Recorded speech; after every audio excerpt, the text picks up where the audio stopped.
Dans la vie, je prends beaucoup de notes pour tous les types de projets que j'ai, dessins, YouTube, tous les autres projets. Et parfois c'est en digital, sur l'iPhone, sur l'iPad, et parfois c'est sur les notes en papier physique. Pas pour les mêmes raisons. On en reparlera un peu plus tard dans la vidéo. Mais du coup, ça fait que j'ai des notes absolument partout. Et c'est un gros chaos, ça manque de structure. Et dans une recherche désespérée de concilier le meilleur des deux mondes, je suis tombé sur la tablette Notes Plus de chez XP-Pen. XP-Pen que j'ai contacté pour voir s'ils pouvaient m'envoyer une tablette pour que je la teste. Et ils l'ont fait. C'est très sympa de leur part, merci XP-Pen. La question maintenant qu'on se pose, c'est est-ce que c'est une tablette avec une très bonne idée qui est un gadget, ou est-ce que c'est vraiment quelque chose de révolutionnaire et de très utile? J'ai testé la tablette Note Plus de chez XP-Pen, et il faut qu'on en parle. Le Note Plus, c'est un carnet un petit peu spécial, un petit peu différent de tout ce qu'il fait. C'est pas qu'un carnet de notes, mais c'est pas un iPad non plus. Alors, qu'est-ce qui fait que le Note Plus est très différent d'un carnet de notes et d'un iPad à la fois? C'est ni l'un ni l'autre. Eh bien, tout simplement parce que tout ce que tu écris sera transcrit et sera envoyé directement à l'application sur Android ou sur iPhone, et tu pourras ensuite la voir en note digitale. Alors comment est-ce que cette magie, elle est possible? Tout simplement parce qu'en fait, sur l'arrière du carnet, donc sur le dos du carnet, tu as une sorte de plaque qui va faire à peu près 1 ou 2 mm, plutôt un demi-centimètre. Cette plaque, elle va servir de carte de base. Et en fait, quand tu vas passer ton crayon au-dessus, il va avoir un côté direction. Et ça va permettre de suivre ton trait et de le retranscrire en digital. Et après, tu n'as plus qu'à l'extraire en PDF ou en PNG. Une fois que tu les as extraits, tu peux te les envoyer sur l'ordinateur, sur le téléphone, sur la tablette pour pouvoir les ranger dans tes fichiers, dans tes notes, etc. Le petit truc, c'est que ça te fait une note en format image. Quand tu es dans une note, notamment dans Apple Notes, avoir une image, si tu veux la modifier, etc., c'est pas forcément ce qui est le plus pratique. Mais j'ai une façon de faire qui est un petit peu différente. Je t'explique un peu plus le workflow à la fin de la vidéo. Maintenant, parlons du produit en lui-même, parlons du côté packaging. Alors, déjà, la première chose qui surprend, c'est quand tu reçois la boîte. La boîte, elle est très fun. Alors, franchement, j'ai été très surpris et d'ailleurs très enjoué à l'idée de l'ouvrir, quoi, cette boîte. En fait, il y a un quadrillage, comme si tu avais, tu sais, les feuilles à l'école, les feuilles quadrillées avec des petits carrés. Et ben, ils ont reproduit ça sur le dessus de la boîte. Et du coup, tu arrives et tout de suite, déjà, tu sens que tu n'es pas sur un produit tech qui va être sérieux. Le but, c'est pas d'être sérieux, le but, justement, c'est d'être plutôt créatif. Et tu le ressens dès l'arrivée du produit. L'extérieur, la couverture du carnet en lui-même est très raffinée. J'insiste sur le très raffiné. En fait, c'est une sorte de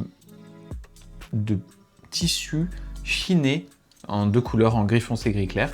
Ça lui donne de la texture. C'est super doux au toucher.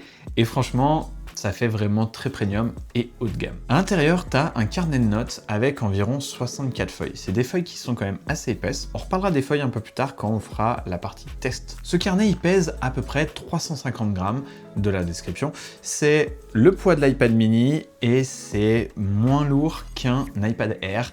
C'est à peu près le poids d'un carnet de notes, comme si tu l'avais dans ton sac, en format A5. Tu peux l'emmener partout, c'est pas quelque chose qui va être lourd dans ton sac. En termes de taille, par contre, il fera à peu près la taille d'un iPad Air 4.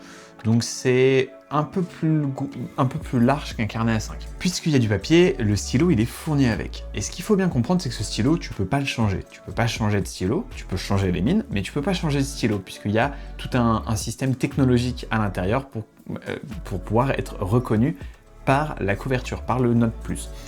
Donc, ce stylo, il est bien pour l'écriture. C'est un stylo, on va dire, qui a une sensation un peu comme un bic classique, avec des très bons matériaux, ça fait très premium, ça fait légèrement métallisé. Il y a de la texture sur le grip pour que le grip ne glisse pas, et il est bien équilibré en termes de poids, ce qui fait que tu peux écrire pendant plusieurs heures avec. Tu vas pas ressentir une fatigue. Il est assez large pour que tu le tiennes bien en main. Il est assez bien équilibré. Franchement, une très très bonne surprise de ce côté-là. Après, pour le dessin, c'est pas le stylo le plus adapté. On en parle juste après. À l'inverse du stylo, par contre, avec le carnet, tu peux mettre n'importe quel carnet qui te plaît. Vu que c'est le stylo et la couverture qui font la reconnaissance, le papier au milieu importe peu. Surtout si tu veux avoir un peu plus de feuilles.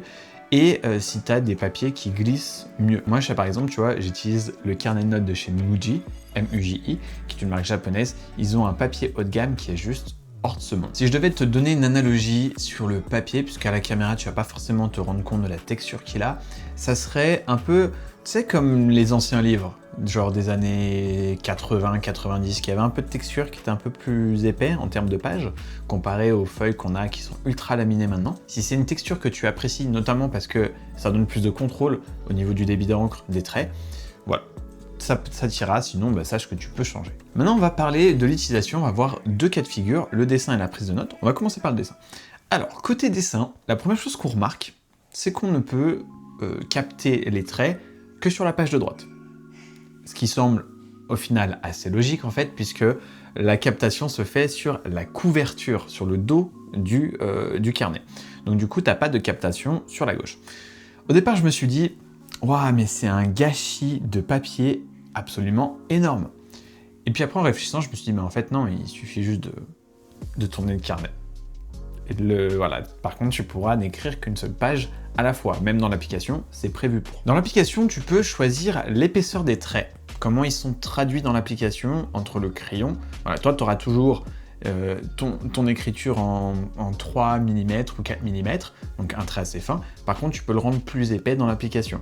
Donc c'est pas mal de l'avoir pas loin si tu veux justement dessiner ou avoir un peu plus de précision. C'est important de le savoir parce que si tu décides d'opter pour une épaisseur de trait qui est plus grosse, si tu fais plein de petits traits, eh bien forcément tes traits ils vont être plus gros, donc ils risquent de se chevaucher. Voilà, c'est pratique. Par contre, pour pouvoir changer la couleur quand tu veux prendre. On en reparle un peu plus tard. Autre chose qui est assez intéressant, alors là c'est sur le côté physique du crayon, c'est que ce crayon, comme tous les bics, comme n'importe quel stylo qui utilise ce petit roller, cette petite bille pour faire sortir l'encre du stylo, et bien si tu mets du crayon papier en dessous, tu vas avoir tendance à obstruer un peu la bille, et donc l'encre ne circulera pas très bien. Par contre, vu que c'est enregistré en termes de contact par rapport à la position, même si ton trait n'existe pas, puisque la bille s'est bloquée, il va quand même être comptabilisé dans l'application. Donc si derrière tu repasses 2 ou 3 fois, il faut l'avoir en tête. Il vaut mieux utiliser dans ce cas-là un crayon papier qui va être plutôt un HB, qui va être plutôt même peut-être en dessous un H, pour pouvoir éviter ce côté gras, pour qu'il soit très très sec. Alors là, la question qui doit te brûler en tant que dessinateur, c'est de savoir est-ce que je peux utiliser ce carnet pour dessiner? Est-ce que tu me recommandes ce carnet pour le dessin, pur pour l'illustration, puisque dans ce cas-là, tu as le meilleur des deux mondes, tu as juste à transférer ton image. Pas vraiment. En tout cas, pas pour le moment. Au moment où je tourne cette vidéo, il y a quelques petits trucs qui font que pour le dessin pur, si tu voulais faire de l'illustration poussée avec, je ne te le recommande pas. Il y a deux problèmes principaux qui vont se poser. Le premier, c'est que lorsque tu exportes, tu peux n'exporter qu'en PNG si tu choisis une seule page, ou alors en PDF si tu exportes tout le carnet. On va pas exporter le carnet de notes à chaque fois si on veut juste du PDF. Dans cet export, tu es limité en termes de taille d'image. Elle va être limitée au ratio réel en termes de taille de ton carnet de notes. C'est-à-dire que ton carnet de notes A5, il fera seulement 1074 pixels par 1560 pixels. Il n'y a pas de moyen, par exemple, d'avoir un x2 ou un x4 ou un x6 en termes de taille d'image, de densité de pixels. C'est un peu dommage. Je sais pas pourquoi c'est pas le cas. Ou quelque chose qui pourrait marcher, c'est d'avoir une plus haute résolution à l'exportation. Donc non, tu vas être avec une image qui va être relativement petite, donc il faudra dans tous les cas que tu la retravailles. Là, l'avantage, c'est que tu as déjà un PNG, tu le balances dans ton logiciel de dessin et tu as juste à retracer. Alors ça, c'est un problème assez embêtant, mais je pense qu'il peut être réglé assez facilement d'un point de vue logiciel. Par contre, il y a un problème physique et structurel à l'utilisation qui est dépendant du matériel en lui-même. Comme je te disais plus tôt, quand je t'expliquais, en fait, ça crée une sorte de carte sur le dos de la couverture et tu utilises la pointe du stylo comme pointeur pour faire une sorte de cartographie de tes traits. Le problème, c'est que la calibration, c'est notamment, je pense, dû à l'épaisseur du carnet, est pas forcément ce qu'il y a de plus précise. Elle est précise quand tu fais tes traits. Le problème, c'est qu'en dessin, souvent, ce qui va se passer, c'est que tu vas changer d'orientation d'un autre côté et là, il peut y avoir des décalages dans le mapping. Alors, j'ai essayé de tracer mes dessins en un seul trait, voir si ça pallie au problème. Ça pallie au problème, sauf que quand tu dessines, c'est compliqué de tout faire d'un seul trait, notamment si tu as des formes rondes. En termes de calibration, surtout si tu changes l'orientation du stylo, ça peut décaler l'orientation et ça peut décaler la détection du trait et donc la calibration. Après, si c'est des choses moins sérieuses, des sketchs, en fait, tant que c'est pas un produit fini, il y a aucun problème d'utiliser ça. C'est même d'ailleurs très pratique parce que du coup, tu as tout qui est scanné en temps réel, tu as tout en PNG et en 3 clics, c'est dans ton logiciel de dessin, donc c'est quand même assez appréciable. Après, je t'avouerai que du coup, là, après le dessin, j'étais en mode bon, ils ont un super concept, il y a un super produit qui fait haut de gamme, d'une marque que j'aime bien, qui est quand même assez sérieuse. Je l'ai utilisé pendant des années sur les tablettes graphiques. Tablettes graphiques que j'adore, qui marchent toujours, qui sont vraiment très très bien. Et là, je me suis dit, c'est dommage quand même. C'est dommage, j'ai l'impression qu'il y a un rendez-vous manqué, qu'il y a une opportunité manquée. Je me suis dit, je vais quand même essayer de purement prendre des notes avec des petits doodle drawing pour pouvoir illustrer un peu mes prises de notes.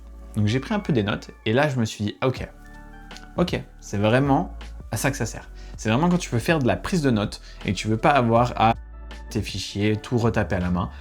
Là, ça brille. Typiquement, je pourrais complètement imaginer des étudiants utiliser ça pour pouvoir reclasser leurs notes et les retrouver du coup en digital, tout en gardant le côté prise de notes à la main pour pouvoir illustrer assez rapidement, pour pouvoir faire des petits schémas, prendre des notes, faire des flèches. Ça peut être très très pratique. Et un autre truc que j'ai bien aimé, c'est que dans l'application, du coup, tu peux changer l'épaisseur du trait quand tu as besoin, quand tu veux faire tes titres par exemple, et écrire en plus fin après, et tu peux changer la couleur. Donc tu as juste à cliquer sur couleur, tu changes la couleur, et quand tu veux par exemple mettre en rouge, mettre en bleu, pour pouvoir avoir un point de focalisation sur tes notes, c'est très pratique, et t'as pas besoin de le refaire dans ton application de prise de notes ou quoi. Et après, moi, je travaille beaucoup avec Freeform. Quand je réfléchis à des idées, de faire des projets, c'est plus simple pour moi d'avoir un mood board un peu infini, et je peux coller des trucs tout autour. C'est plus facile pour moi, ça fait une sorte de carte heuristique en fait, puisque tout écrit où je relis jamais, et tout visuel où je ne regarde pas nécessairement. Donc tu prends tes petites notes, t'es là, t'es tranquille avec ton papier, parce que moi, quand j'ai besoin de réfléchir, il faut que je passe par papier.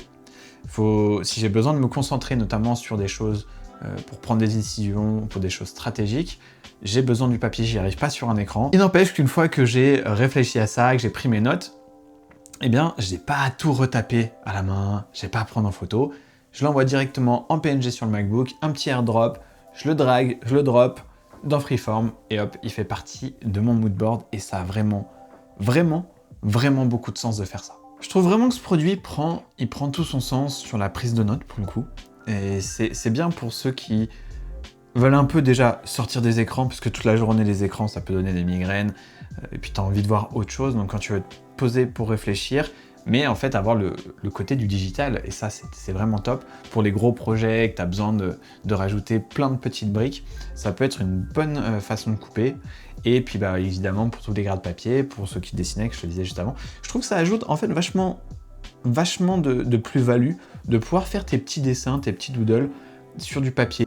Je trouve que tu as un meilleur rapport à l'espace sur du papier, parce qu'il y a une délimitation physique, que tu vois la feuille entière, et plus que sur un freeform ou sur un dessin, où tu peux zoomer, dézoomer, tu peux vite être pris dans soit le détail, soit dans le manque de détails. Si jamais ce produit t'intéresse, j'ai tous les liens en description.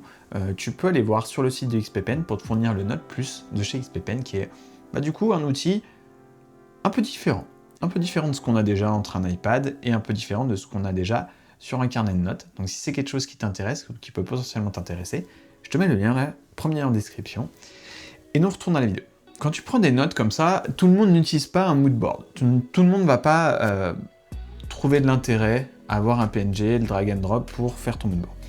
Moi, ce que je fais dans ces cas-là, quand je veux juste faire de la pure prise de notes en papier, de la pure réflexion, et après je veux le trier dans mes notes Apple, ce que je fais, c'est que je le passe par l'IA, tout simplement. Soit par Mistral, parce que c'est français, donc du coup, on va dire que c'est un peu mieux pour nous donner qu'utiliser ChatGPT, Gemini ou Claude, ou tu peux utiliser ChatGPT, ça marche aussi. Le truc à faire, c'est de transformer rapidement ton PNG en PDF. Alors sur le MacBook, je sais que ça se fait facilement, tu fais clic droit, transforme en PDF, ça te fait le PDF dans la volée, et tu as juste à le drag and drop dans l'IA. Tu lui dis, transcris-moi le texte de cette image pour que je puisse l'utiliser dans ma note Apple. Il va te le transcrire. Et après, si j'ai des petits dessins, des doodle drawing, des graphiques, des cartes heuristiques, etc. à prendre en photo, ce que je fais, c'est que je le fais à l'ancienne. Je vais dans ma note, là où il y a le texte déjà, petite photo directement dans Apple Notes, ou alors une capture d'écran si vraiment je veux tout avoir en digital avec un fond neutre. C'est des petites choses qui te prennent effectivement une ou deux étapes en plus, mais qui te permettent d'avoir un résultat un peu plus propre et c'est pas très long quoi. Donc voilà, c'est un très bon produit qui remplit sa fonction de prise de notes, mais pour le dessin c'est pas super adapté, c'est d'ailleurs étonnant. C'est un bon produit, mais c'est pas pour tout le monde. Voilà, c'est vraiment pas pour tout le monde. Moi je le vois pour les étudiants, je le vois pour les créateurs de contenu un peu comme moi, ou je le vois pour les dessinateurs qui ont besoin de prendre des notes, d'annoter certains de leurs sketchs pour pouvoir avancer sur la création ou pour pouvoir partager leurs notes assez facilement. C'est vraiment comme ça que je le vois. C'est un bon produit, mais très niche, très spécifique. Et si tu fais partie de cette niche, tu vas y voir davantage. Par contre, si c'est pas du tout dans ton domaine, tu vas te dire mais à quoi ça sert? Voilà. Et si jamais tu trouves ça un peu has-been de prendre des notes à la main, un peu vieux jeu, tu vois, un peu boomer comme on dit, eh bien, j'ai fait une vidéo pour t'expliquer quel iPad choisir pour utiliser Procreate pour le dessin. C'est une recommandation que tu peux appliquer, pas juste à Procreate, mais aux iPads en général. Je te mets le lien là juste ici, t'as juste à cliquer pour aller voir. Encore une fois, merci XPPen de m'avoir fait confiance, d'avoir été très sympa avec moi, le staff est top, et de m'avoir envoyé ce produit bien évidemment. Nous on se retrouve dans la prochaine vidéo. Tchuss.